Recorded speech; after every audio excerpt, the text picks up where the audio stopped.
Never. It's irrelevant most of the time. No, that's something you look at, but it's about the experience and it's about how people come across the full package. No. I look for personality, achievement in other areas other than just grades. Virtually never. I think it's absolutely vital that you look as an employer for something more, look beyond the grades and look at the real quality and the experience of a potential candidate. Still go for it. Academic achievement's not the only thing, it's about what you do elsewhere.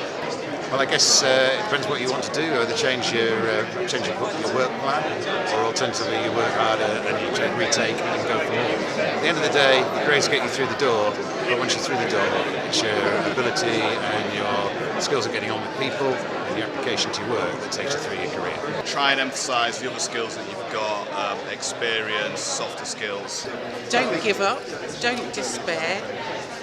You need to look at other routes that will take you to the career that you're looking for.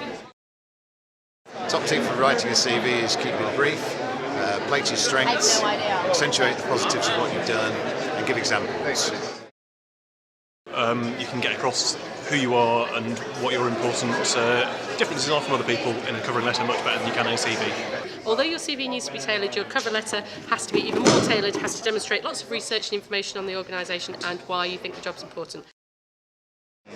Preferably a past employer. If you haven't got a past employer, I would say a tutor, teacher, a professional person that you know in your personal life.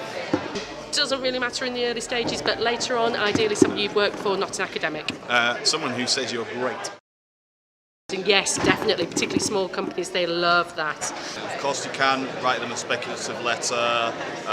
You could even, if it's a small company, try and go in and see the receptionist, see if you can get your foot in the door that way. Absolutely. But be innovative in how you approach them. A good attitude. Nobody wants to walk in every day to see somebody with a miserable face. A good attitude, hard-working attitude. Enthusiasm. Prepare about the company beforehand. Make sure you know who they are and what they do. Relax. If you're good for the job, you'll sell yourself. Be yourself, which sounds really obvious. Don't pretend you've done anything you haven't, but just be prepared to think about what you have done and talk about it honestly and openly.